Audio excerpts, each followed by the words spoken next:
The way you calm down your nervous system is by spending time outside of your head. Because all the spending time inside of your head on, oh, is my nervous system okay? Should I avoid a certain action to heal my nervous system? All that is creating more pressure. It's creating more resistance in your body. The worrying of, am I doing the right path, is actually creating more resistance. When you want to heal your nervous system, when you want to calm yourself down, when you want to come into a balanced state, spending time outside of your head instead of spending time talking back to the worries is going to be key. But people think them talking back to the worries, talking about the problems, is actually going to them finding a solution. That's not the solution. The solution is moment to moment acting on the valued actions that support your life and spending time outside of your head. But the problem is every time emotions come up, you make it a problem. And when you make it a problem, the brain's like, oh, you're engaging with this. This must be important. Let me give you more of that. The brain doesn't know if you want to clean a problem. The brain doesn't know if you like something or you dislike something. The brain only knows what you engage with. So you need to start the practice in the day to spend time outside of your head. When thoughts come up, automatic thoughts will come in because you spent time on them in the past. When you spend time on thoughts and emotions in the past, the brain captures them, so to say, and brings them up back in a new frequency. There's a motorcycle, so we'll wait till that passes.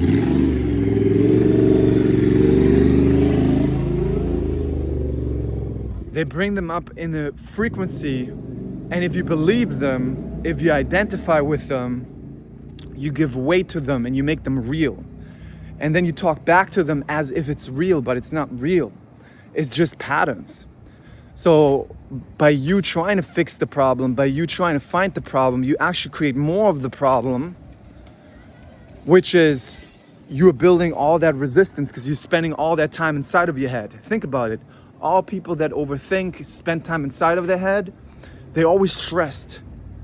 So the practice is going to be spending time outside of your head.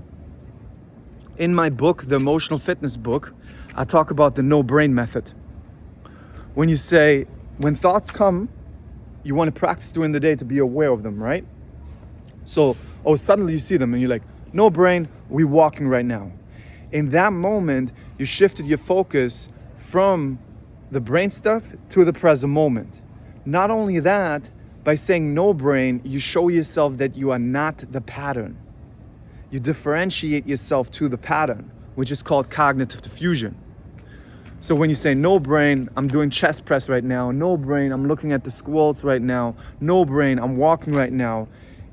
The purpose of this exercise is to shift your focus. Here's where many people do this exercise wrong. They think they do the exercise to get rid of thoughts. You don't do the exercise to get rid of thoughts because then you're doing it wrong and you create more thoughts. When you say no brain to get rid of the thoughts still coming, you're still worried about the thoughts, you're still engaging with the patterns and you get more patterns. And people tell me all the time, oh, it works so great, it works so great. And then there's people who tell me, oh, it doesn't work, the thoughts are still coming.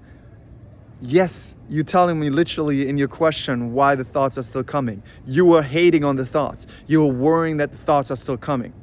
So you have to differentiate between automatic thoughts that are coming and you talking back. The automatic thoughts, you have to be okay with them. You have to accept them. Same with the automatic emotions that come up. The more you make emotions a problem, the more emotions become a problem because you're engaging with them. And that is how people come from regular anxiety to excessive anxiety, by making emotions a problem. So it's that making these patterns inactive by shifting your focus that's important. And that's how you heal your nervous system, so to say. I don't even like the name nervous system. It's just a label. I'll just say it in the beginning of the video because a lot of people communicate that way. So you need to more see it as, don't see things as concepts. The more you see things as concepts, the more you're going to be confused. Stop thinking in concepts and start thinking behavior. If you think in behavior, you go into the foundation of everything. If you think in behavior of, okay, I'm not spending time inside of my head on the thoughts, but I'm spending time outside of my head on the present moment, the people, the trees, the school, the bikes. I'm just walking here outside of my head, and you do the practice continuously. You're changing the algorithm. And what you're actually doing is you're lowering resistance, because you're not refeeding the algorithm, and you don't create so much resistance by bringing another flood of thoughts through your engagement. So that's why spending time outside of your head is so important. And you want to start, and this is really important, you want to start from the beginning of the day.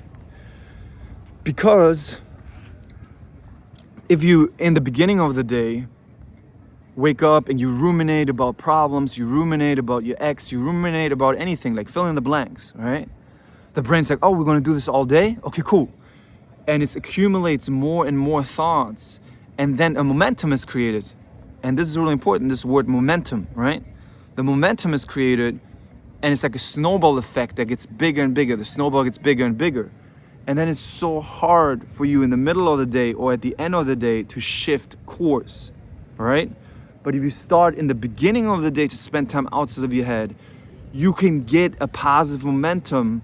And even if later in the day you mess up, you already took up more territory. So you showed the brain that you care, that you started to care more about spending time outside of your head, and your brain over time gives you less and less thoughts. But don't expect that to happen in a week. Keep practicing. It works. Thousands of my clients, like their whole life changes. This is one of the tools I teach, but it's so impactful to spend time outside of your head. So another tool I want to give you is meditation. Because when you sit down and you close your eyes, people don't like silent meditation. They always want to do guided meditation, but they don't understand how impactful silent meditation is for you. When you sit down and you close your eyes, the reason why you don't want to do silent meditation is because of all the patterns that are coming up. You don't like the patterns. You don't like the uncomfortable emotions and the thoughts coming up. So, but this is the perfect practice, because you can show the brain that you don't care anymore about them. And when they come up, you shift your focus back to your breath. Do you see how this is an exact replica, so to say, an exact hologram of life, where in life, these patterns come up and you shift your focus to the valued actions. In meditation, the patterns come up and you shift your focus to your breath. When you practice that in the meditation, it will help life. And when you practice that in life, it will help meditation. It's so great, because you sustainably build a skill that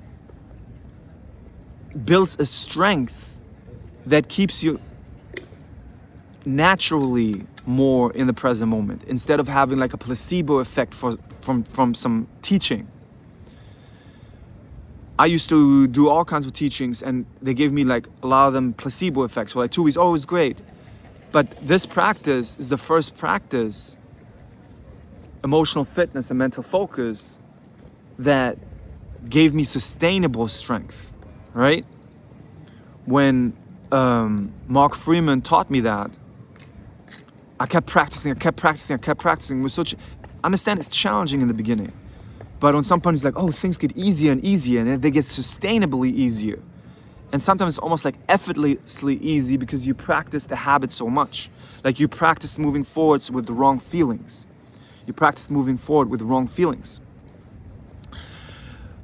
I used to think, oh, I can only make these successful videos when I have a good feeling, And then I would avoid making the videos maybe when I didn't have a good feeling. And then I started practicing to make them with wrong feelings, so to say. And then over time it was so much easier for me to make videos at any point in time. So this practice, when you do this to heal your nervous system, don't expect in the beginning to feel good feelings. The patterns are not going to like it, but over time you will heal your nervous system more. But the paradox is that in the moment, instead of chasing quick relief by doing a certain nervous system technique to calm yourself down, which can also lead to more problems with the nervous system, because you're showing it's like a drug addiction. You get relief, withdrawal, and you create more of that.